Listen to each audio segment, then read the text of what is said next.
Doug, bien qu'il soit directeur du FBI, a tout risqué pour sauver sa femme, Imani, de l'injustice qui l'a envoyée en prison. Fuyant vers un autre pays, il pensait enfin être en sécurité. Mais lorsque la police les a retrouvés, Doug a été capturé sous les yeux de Imani. Ce qui se passe ensuite est incroyable. La nuit était lourde. L'air étouffant collait à la peau de Imani, tandis qu'elle roulait dans les rues presque désertes. Sur le siège passager, son ami Amber faisait défiler son téléphone, tandis qu'Eric, à l'arrière, fredonnait doucement. C'est alors que les gyrophares rouges et bleus ont éclaté dans le rétroviseur. « Merde » murmura Eric en se redressant sur son siège. Imani inspira profondément et se rangea sur le bas-côté. Elle garda les mains bien visibles sur le volant, comme elle le faisait toujours dans ces situations. Amber arrêta de toucher son téléphone et jeta un coup d'œil par la fenêtre. « Reste calme » souffla-t-elle. Mais l'avertissement était inutile. Imani savait déjà quoi faire. Des pas lourds s'approchèrent. 2 policiers. Celui qui menait l'interpellation avait un regard chargé d'arrogance. Son insigne brillait sous la lumière du lampadaire. Il se pencha vers la vitre, sa bouche s'étirant en un demi-sourire suffisant. « Vous savez pourquoi je vous ai arrêté ?» Sa voix traînait, pleine d'une autorité vide de sens. Imani soutint son regard sans hésitation. « Non, monsieur, je ne sais pas. » Le policier, dont le nom sur l'uniforme indiquait 3, claqua la langue contre ses dents. « Pneus usés, c'est dangereux, je pourrais vous coller une amende, mais il y a peut-être une autre façon d'arranger ça. » Imani fronça les sourcils. « Une autre façon. » Il sourit et se pencha un peu plus. Une odeur de cigarettes bon marché et de café réchauffé flottait autour de lui. « Vous voyez ce que je veux dire ? » Un petit geste et tout le monde rentre chez soi tranquille. Sur le siège passager, Amber lâcha un cri sec. Eric marmonna quelque chose entre ses dents. Mais Imani, elle, resta impassible. « Désolé, mais je ne peux pas de pot de vin. » 3 plissa les yeux. « Ah oui. » Il se redressa et lança un regard à son collègue, un jeune homme visiblement mal à l'aise. « On dirait qu'on a une citoyenne qui ne respecte pas les règles. » Imani ne détourna pas les yeux. « Je respecte les règles, mais pas les vôtres. » Un instant, il y eut un silence. Puis, aussi rapide que l'éclair, 3 ouvrit violemment la portière. « Descendez du véhicule immédiatement. » Imani agrippa fermement le volant. « C'est absurde. » Mais il n'attendit pas. Il lui saisit violemment le bras et la tira hors de la voiture. Imani trébucha sur le trottoir, avant même de retrouver son équilibre, sentit tout le poids de l'homme l'écraser contre la carrosserie. Une douleur fulgurante traversa son épaule lorsqu'il la tordit sans ménagement. Amber et Eric crièrent « Hey, vous n'avez pas le droit de faire ça, lâchez-la !» 3 éclata de rire. « Je fais ce que je veux. » Le bruit métallique des menottes résonna dans la nuit. Le métal froid mordit la peau de Imani. Son cœur battait à tout rompre, mais elle se mordit la langue pour ne rien laisser paraître. « C'est un abus de pouvoir » s'indigna Eric. 3 lui lança un regard méprisant. « Tu veux la rejoindre ?» L'autre policier semblait hésitant, mais il resta silencieux. « Vous 2, la ferme. » « Sinon, c'est direction la voiture aussi » lâcha-t-il sans conviction au commissariat. L'odeur de sueur, de café froid et de papier moisi lui sauta au visage dès que 3 la poussa à l'intérieur. Il avait l'air fier de lui. « Regardez-moi ça, une femme bien sûre d'elle qui croit être au-dessus des lois. » Imani sentit les regards des autres policiers sur elle. Aucun d'eux n'avait l'air surpris. Aucun d'eux ne semblait se soucier de ce qui se passait. 3 remplit la paperasse avec une lenteur exaspérante. Non. Elle resta silencieuse. Il ricana en secouant la tête. Va. Vous avez de la chance que je sois de bonne humeur. Répondez, sinon ça risque de mal tourner. Imani serra la mâchoire. Imani ? Nom de famille. Elle hésita. 3 releva les yeux. C'est compliqué. Imani prit une grande inspiration. Imani Foster. Il nota sans se presser. Foster, un nom bien chic. Vous vous prenez pour quelqu'un d'important, c'est ça ? Imani ne broncha pas, je veux passer mon coup de fil. 3 marqua une pause théâtrale avant de hausser les épaules. Là, allez-y, mais vous n'attendez pas à ce que ça change quoi que ce soit. Elle prit le téléphone avec les mains encore menottées. Elle composa un numéro qu'elle connaissait par cœur. Une voix décrocha immédiatement. Imani. Elle ferma les yeux un instant. Doug, ils m'ont arrêté. Un silence. Une seconde à peine, mais une seconde qui lui parut une éternité. Sa voix était basse, dangereuse. Elle jeta un coup d'œil à Troy qui souriait toujours, inconscient de qui elle était vraiment. Un policier nommé Troy. À l'autre bout du fil, Doug expira lentement. Je vais venir au commissariat. Il va conduire. Elle raccrocha. Et pour la première fois de la soirée, un léger sourire apparut sur les lèvres de Imani. La porte du commissariat claqua violemment contre le mur quand Doug entra. Son regard balaya la pièce et se posa directement sur Troy, avachi sur une chaise. Où est-elle ? Sa voix était chargée de rage. Troy leva lentement les yeux vers lui, un sourire paresseux aux lèvres. Va. Or, c'est toi le fameux Doug Foster. Il paraît que ta femme aime jouer les malignes. Dommage, hein. Doug traversa la pièce en 2 pas et attrapa Troy par le col de son uniforme, le soulevant sans effort. L'espèce de salaud, si tu lui as touché un seul cheveu, je... Avant qu'il ne puisse finir sa phrase, il sentit le froid tranchant du canon d'une arme se presser contre son flanc. Un autre policier, un homme plus âgé, le fixait avec sérieux. Lâche-le, capitaine. Tout de suite. Doug relâcha Troy avec une poussée brutale. Le policier ajusta son uniforme, puis jeta un coup d'œil autour de lui. Ses collègues se contentaient d'observer la scène impassible. Je repars d'ici avec ma femme maintenant, déclara Doug, pointant un doigt accusateur vers Troy. Le flic corrompu ricana doucement en se frottant le cou. Non, tu ne pars pas avec elle. Elle a été placée en garde à vue. Tout est fait dans les règles, capitaine. Tu sais comment ça fonctionne.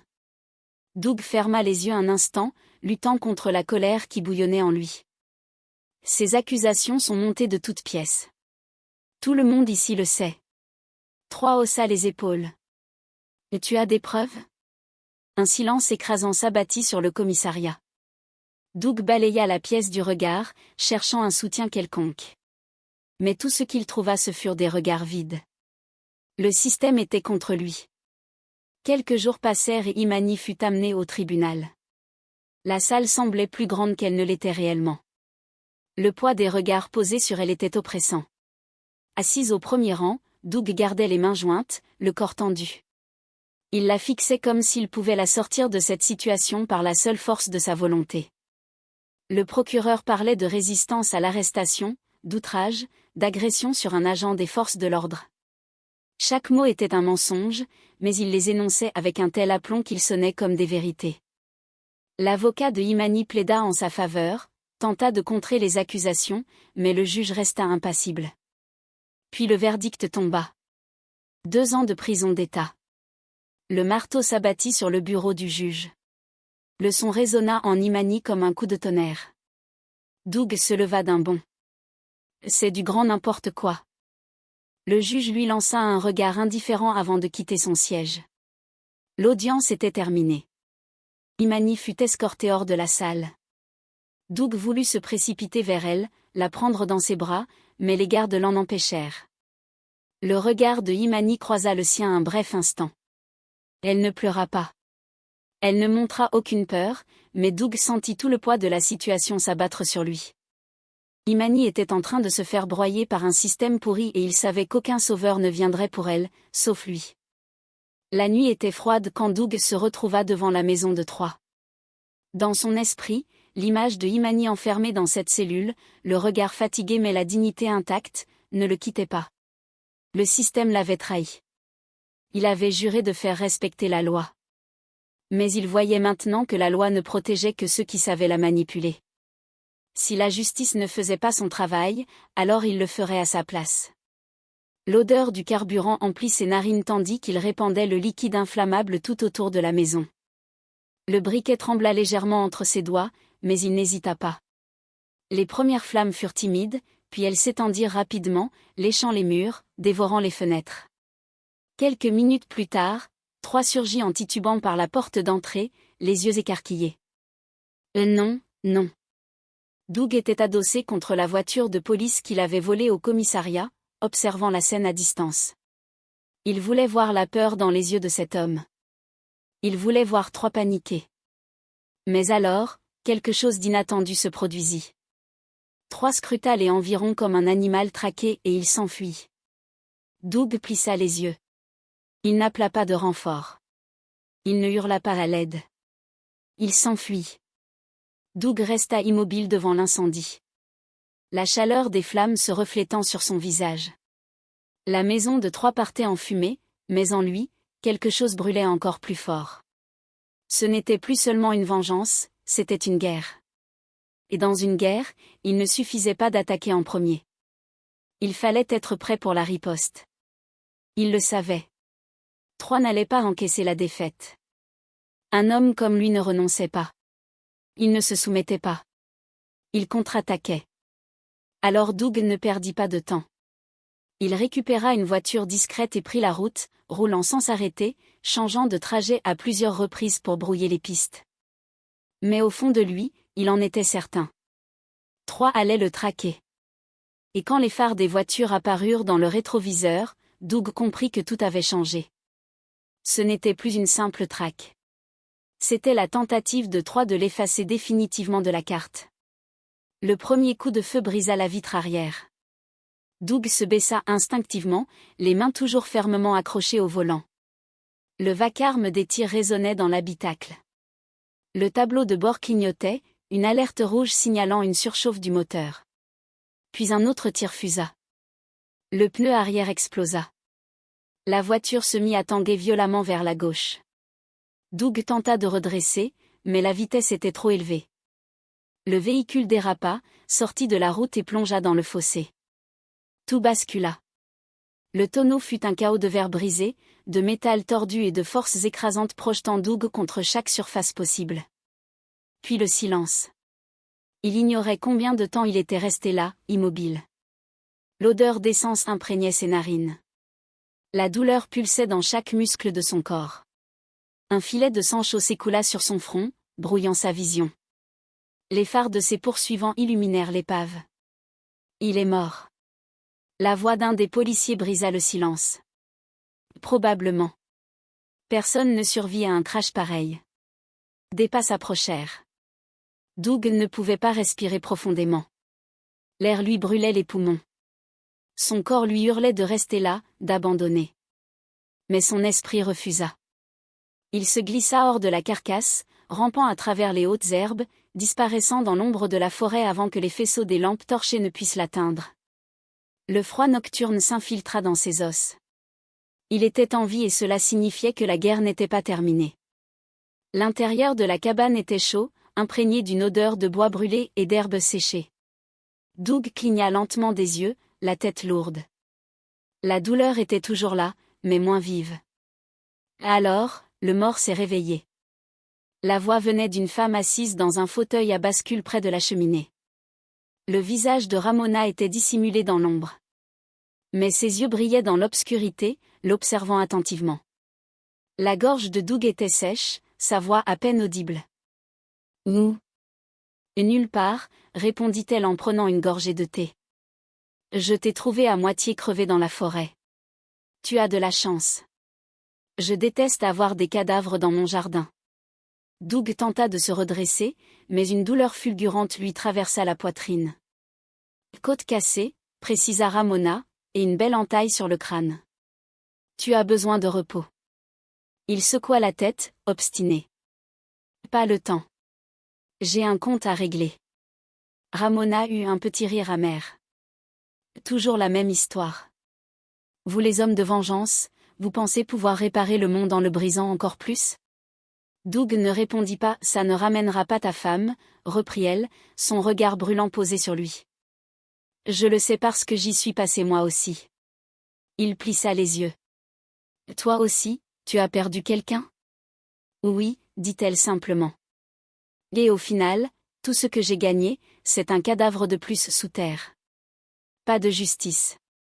Un silence pesa entre eux. Tu peux me juger, finit par dire Doug, mais je n'arrêterai pas. Ramona soupira. Dans ce cas, au moins ne le fais pas seul. Doug retourna en ville quelques semaines plus tard. Ses anciens contacts lui étaient restés fidèles. Quelques policiers intègres, des hommes qui avaient vu la corruption gangrener tout ce qui les entourait et qui ne pouvaient plus fermer les yeux. Le plan fut simple. Troy fut capturé sans bruit, endormi et enfermé dans un conteneur à destination d'un navire clandestin. Doug resta sur le quai, observant le bateau disparaître à l'horizon. Troy était hors du jeu. Il pouvait maintenant se concentrer sur ce qui comptait vraiment. Imani. Le bus pénitentiaire suivait son itinéraire habituel. 2 gardes armés, 3 détenus. Imani fixait la route par la fenêtre, les mains menottées sur ses genoux. Son cœur battait trop vite, quelque chose clochait. La route était vide. Puis des phares surgirent de nulle part. Un pick-up barra brusquement la route, forçant le chauffeur à piler.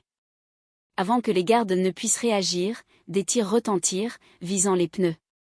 Les hommes à l'intérieur du véhicule descendirent en un éclair, armes au poing. Imani retint son souffle. La porte du bus fut arrachée et alors elle le vit. Doug. Le sang tachait sa chemise. Un bandage couvrait son front. Mais c'était bien lui. Les gardes tentèrent de riposter, mais furent rapidement neutralisés par ses alliés. Doug monta, son regard accrochant le sien. Pendant un instant, plus rien d'autre n'exista. « Viens avec moi », dit-il en tendant la main. Imani n'hésita pas. Les cris des gardes résonnaient encore lorsqu'elle sauta du véhicule. La main de Doug saisit la sienne, ferme et brûlante. « On doit y aller », souffla-t-il. Le pick-up franchit la frontière sous le couvert de la nuit. Aucun des deux ne parla pendant des heures. Doug roulait sans relâche, les phares perçant l'obscurité. Imani gardait les yeux rivés sur le rétroviseur, s'attendant à voir surgir les gyrophares rouges et bleus d'un instant à l'autre. Mais la poursuite ne vint pas cette nuit-là. Ils changèrent de voiture dans la première petite ville qu'ils croisèrent, payant en liquide avant de reprendre la route. Puis dans une autre et encore une autre, à chaque nouveau passeport, une nouvelle identité, à chaque nouveau pays, une promesse de recommencement. Mais au fond, ils savaient que cette liberté qu'ils avaient conquise n'était qu'une illusion. Et quand l'hiver arriva avec son froid mordant, ils étaient déjà à Vienne. La neige tombait doucement sur les toits de la ville. Le passé semblait loin, mais Doug et Imani avançaient à pas rapides dans les ruelles étroites. Leurs visages étaient dissimulés sous des bonnets et des écharpes. Ils savaient que, à chaque coin de rue, à chaque ombre qui bougeait au loin, la sensation de danger les suivait comme un fantôme. « On est presque à la gare », murmura Doug. Sa main posée fermement dans le dos de Imani, la guidant vers une ruelle voisine. Elle hocha la tête, mais une boule se forma dans son ventre. Un mauvais pressentiment. Et puis elle l'entendit. D'abord un bruit lointain, puis l'écho inévitable des sirènes. Le corps de Doug se raidit en même temps que le sien. La ruelle s'illumina de flashs rouges et bleus. Ils étaient cernés. Eux ne bougeaient pas. Les voix des agents claquèrent nettes, tranchantes. Imani vit le reflet métallique des armes braquées sur eux. Son cœur battait à tout rompre. Doug. Il tourna la tête vers elle et, à cet instant, Imani comprit. Il avait déjà accepté ce qui allait arriver. Doug leva lentement les mains, son regard ancré dans le sien. « C'est fini », souffla-t-il, mais ces mots n'étaient destinés qu'à elle. Un nœud se forma dans sa gorge. Les agents s'approchèrent. Doug fut plaqué contre le mur glacial et menotté sans opposer la moindre résistance. Imani aurait voulu courir vers lui, se battre, hurler, mais elle resta figée, incapable de faire quoi que ce soit, tandis que l'homme qui avait tout sacrifié pour elle disparaissait sous ses yeux. Les bruits du monde devinrent étouffés, les pas lourds des policiers, le froissement des vêtements, le cliquetis froid des menottes, tout s'éloigna. Et puis il ne fut plus là. Le tribunal était plein à craquer. Doug se tenait au centre de la salle, les poignets entravés, le visage impassible. Le procureur énumérait ses crimes, entrave à la justice, incendie criminel, fuite à l'étranger. Chaque mot résonnait comme un coup de marteau dans la tête de Imani. Elle était assise au dernier rang, les doigts entrelacés sur ses genoux.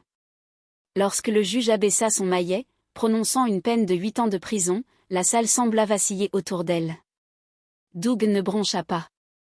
Il baissa simplement la tête comme s'il avait toujours su que cela finirait ainsi. Mais Imani sentit le coup comme une lame transperçant sa poitrine.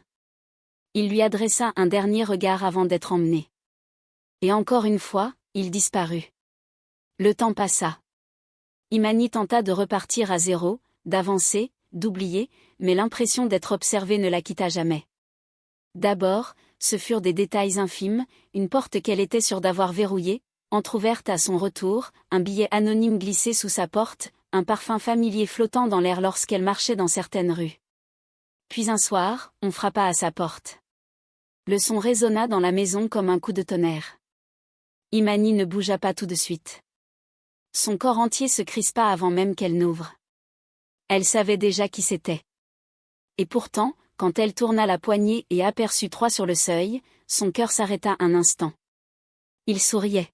« Ça fait longtemps, Imani. » Elle ne répondit pas. Elle le fixa simplement, sentant la colère bouillir en elle. « Ne me regarde pas comme ça. Je ne suis pas là pour te faire du mal, » dit-il en s'appuyant négligemment contre la porte. « Je veux juste discuter. » Imani croisa les bras. « Tu es censé être mort. » Il eut un petit rire. « Je ne suis pas si facile à tuer. » Son regard balaya la pièce derrière elle comme s'il cherchait quelque chose. « J'imagine que la vie sans Doug n'a pas été simple, pas vrai ? » Pas si facile, non. Qu'est-ce que tu veux ? Troy poussa un soupir exagéré. Un nouveau départ. Elle plissa les yeux. Un nouveau départ après tout ce que tu as fait. Il leva les mains, faussement innocent. Ce qui est fait est fait. Je pense qu'on peut s'arranger. La rage de Imani s'embrasa comme un incendie. Troy était un prédateur. Il croyait pouvoir la manipuler, mais il ignorait qui elle était devenue. La pluie tombait à torrents. Troy se tenait au milieu du salon, les mains dans les poches, son sourire suffisant toujours accroché aux lèvres. Là, accepte-le, Imani. Doug n'est plus là. Maintenant, il ne reste plus que toi et moi. Imani resta silencieuse puis, lentement, elle ouvrit un tiroir et en sortit une arme. Troy haussa un sourcil. Go, on en est là. Elle leva le canon. Tu pensais vraiment que j'allais fuir encore une fois ? Son sourire s'effaça. Il avança d'un pas, tu n'oseras pas. Imani pressa la détente. Le coup de feu déchira le silence. Troy s'effondra à genoux, les yeux écarquillés, le sang imprégnant sa chemise. Il ouvrit la bouche, tenta de dire quelque chose, mais il était trop tard. Il bascula en arrière. La pluie continuait de marteler les fenêtres. Imani abaissa lentement son arme. Seul le silence demeura. Le lendemain, elle se rendit à la prison. Imani traversa les couloirs, ses pas résonnant sur le sol en béton. Dans la salle des visites, Doug était déjà là, assis de l'autre côté de la vitre. Quand il la vit, son expression se détendit. Elle s'assit, décrocha le téléphone. « Et tu es venu » murmura-t-il. Elle hocha la tête. Un instant, aucun des deux ne parla. Ils se contentèrent de se regarder. Puis Doug sourit. Ce n'était pas un sourire de joie, c'était un sourire de soulagement. Il savait. Elle était libre. Et vous, qu'auriez-vous fait à la place de Imani ? La vengeance était-elle justifiée ou y avait-il une autre issue ? Donnez votre avis en commentaire et partagez cette histoire avec quelqu'un qui doit l'entendre.